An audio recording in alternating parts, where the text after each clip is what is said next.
Coming up. The laptop is in a terrible shape, but don't let the cosmetics fool you. The hardware it offers is quite unique. Before I can use the laptop, I need to fix it.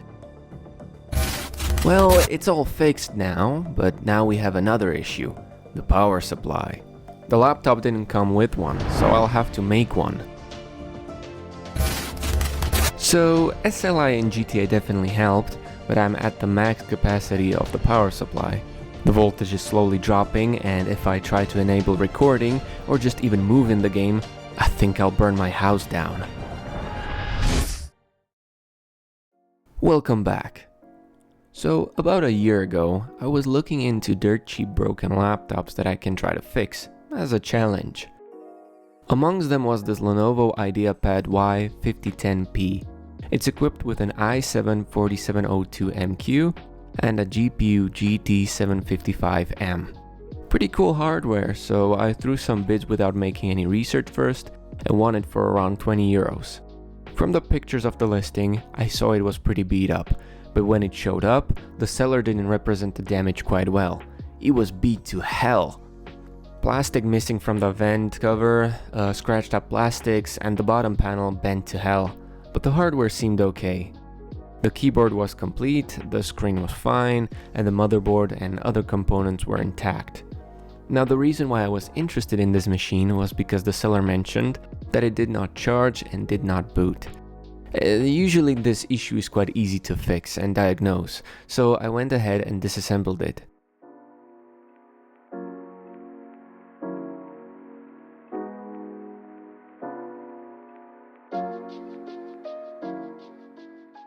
That's when I realized that the seller didn't mention a quite interesting part of the laptop, that it has two GPUs in SLI, and that the other GPU can actually be disconnected and replaced with a better GPU perhaps. Which gave me an idea for this video, but let's not get ahead of ourselves, we still have a dead laptop in front of us. Before I start diagnosing, I would like to quickly go over what that external GPU actually is. It was a proprietary technology from IBM, then Lenovo, called ThinkPad UltraBay. This originally started off as an expansion bay for things like optical drives, extra storage, or even extra fans to help cool down the system. But then for these IdeaPad Y400s and 500s, they also made GPUs that you could connect, giving you the option to run SLI or upgrade your system if you didn't have any dedicated graphics. A neat idea definitely, but like any other removable laptop GPU technology, it didn't stick around for very long. Still, I praise them for trying. But that port is still useful. Some people were able to make an adapter to plug in desktop GPUs into it. So if you can find that adapter, then you can give this machine a new life. Anyway, let's get back to our setup. So, how do I start diagnosing what's wrong? Well, the laptop has different voltages that it runs on. You have the 20 volt line, which comes from the charger and is basically the main artery of the laptop. Then you have circuits that step down that voltage for different purposes. For example, 5 volt for USB, around 1 volt for the CPU and GPU, 12 volts for the hard drive, and etc. Since we're not even seeing a charging light or any activity, it's best to start from the main power line. That begins with the charger port. If it's defective, which by the way that side looks, I wouldn't be surprised, then it wouldn't even let any power through. Now, the way we can test if the charger is good is using a multimeter in voltage mode. If we're getting voltage to the motherboard, that's good. But we're not getting anything, not even a sliver of volts. Now, we could also have a defective charger, but I know it's good and we also see that here. Weirdly, I'm getting only 16.35 volts, but maybe because it's not being utilized. Anyway, we should still see that voltage on the cable from the charging port, but we don't. We can continue with the continuity mode. Basically, when both leads touch a connected line, it beeps.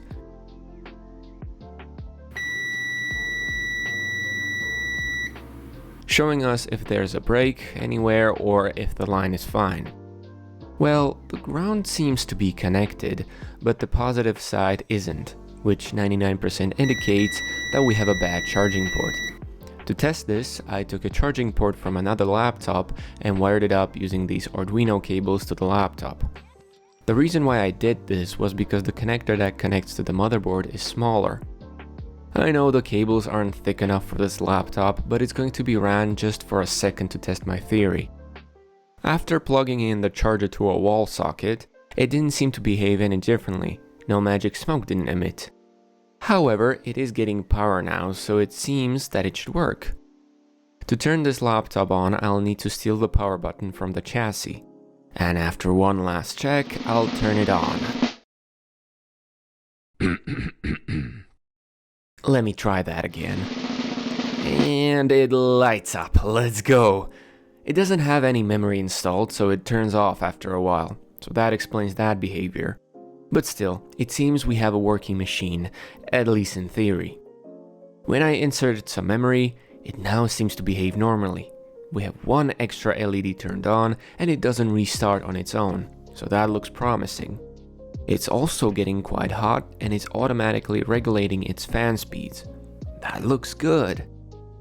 When I connected the keyboard and an external monitor, I didn't see anything on the screen. But I could see on the keyboard that the laptop is responsive, which is a sign that it has successfully booted. The connected display isn't showing anything because most likely the BIOS settings and stuff like that only show up on the internal display. But before I put everything back, I'll repaste the CPU and the GPUs.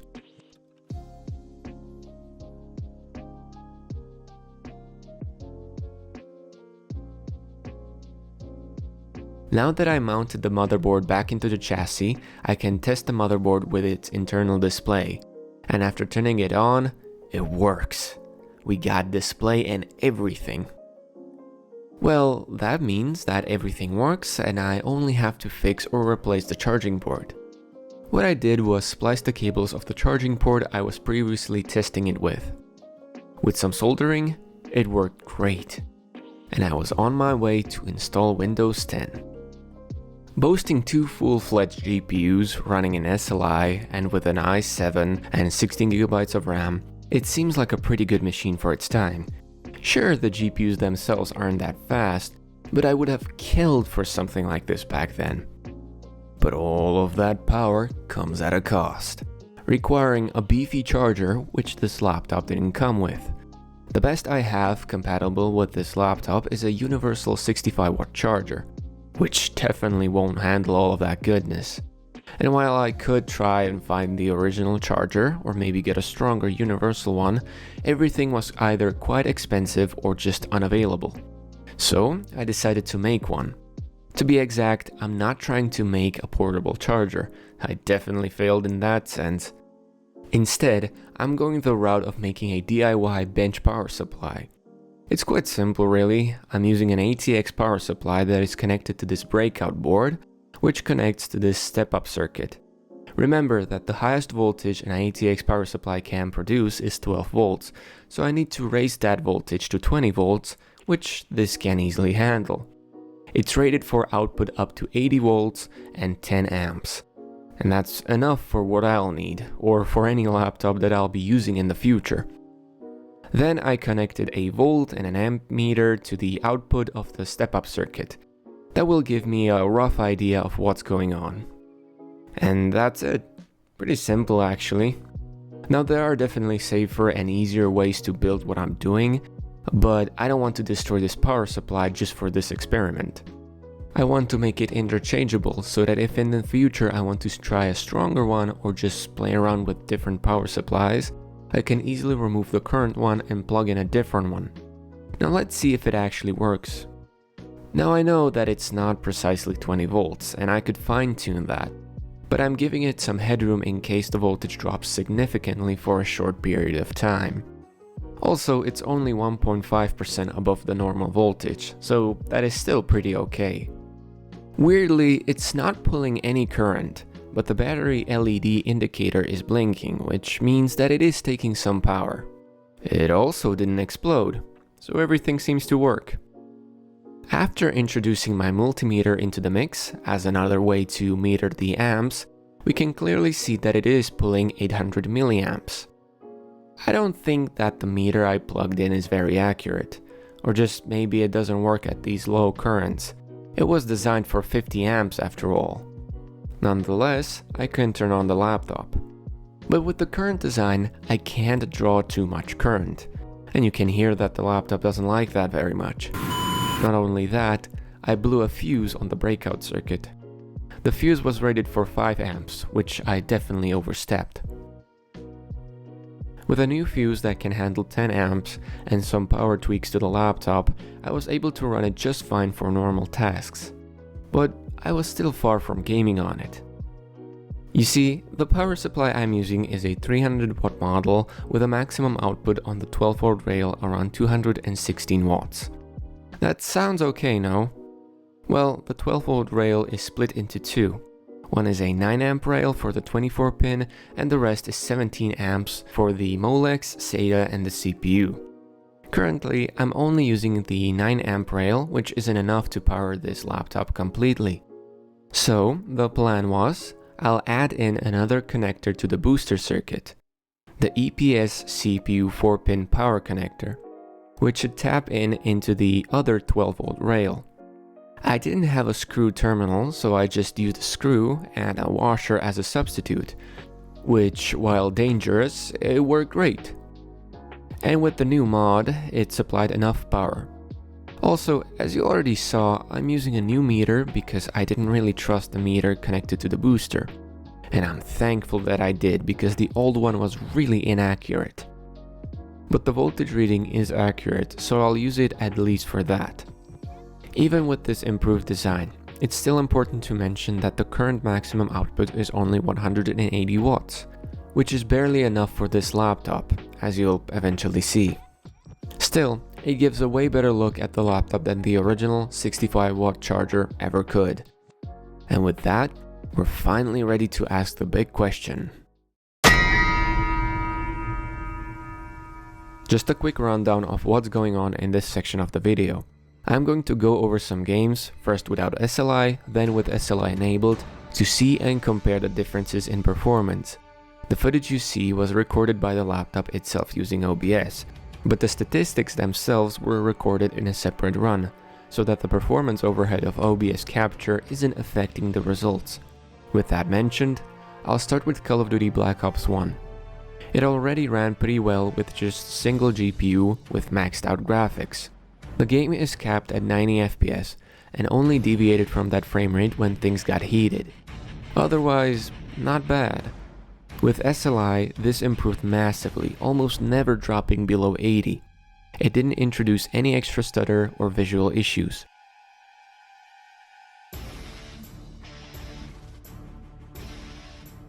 Next is Borderlands 2.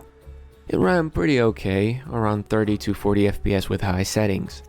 Though when I enabled SLI, I ran into the aforementioned issue of not being able to supply enough power to run the laptop comfortably. That's also why I'm recording externally, because I don't want to burn my house down. However, it's clearly performing a lot better than I expected. Impressive, but dangerous.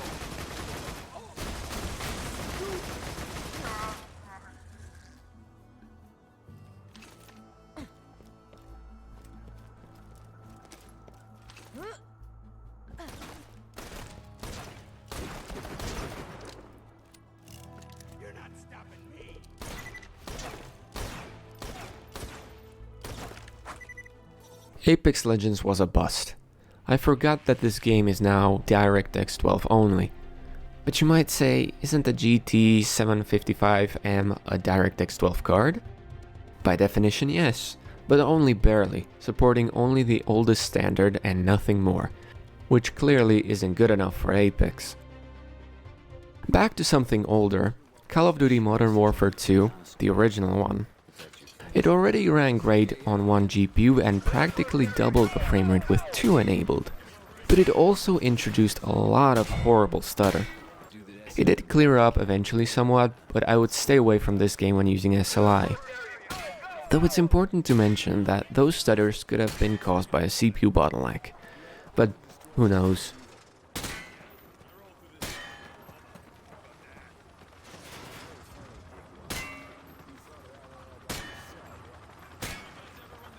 Next up is Counter-Strike 2. While it barely used the second GPU, it did feel slightly better to play for some reason. And the graphs don't lie that that's the case. Though I think in this game I'm more CPU limited rather than GPU, seeing the stuttering.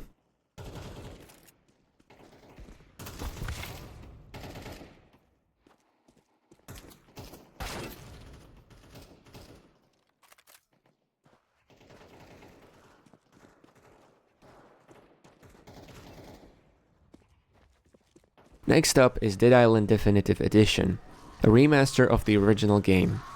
It's a similar situation with CS2. The game barely used the second GPU, but it felt a lot better to play than with a single one. Mind you, I'm going through the same parts, seeing the same things, so there aren't any major differences between the runs.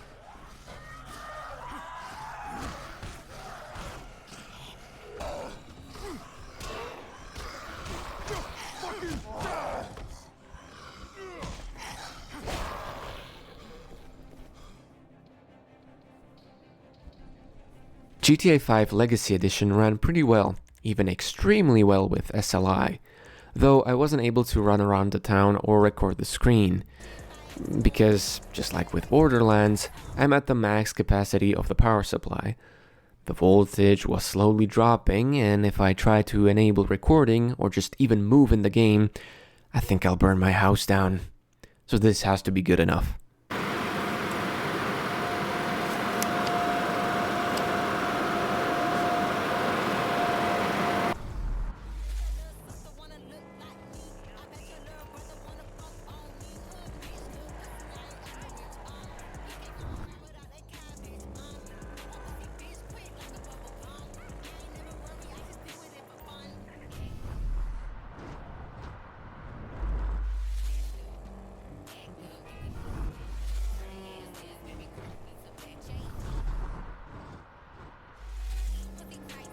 Metro Exodus was a weird one. It says it supports SLI, but it doesn't work by default. I had to slightly modify the drivers using Nvidia Inspector, and I was good to... oh yeah, I guess I know why they didn't enable it by default. Though it is running a lot better. Sadly, with the graphical issues, that doesn't matter.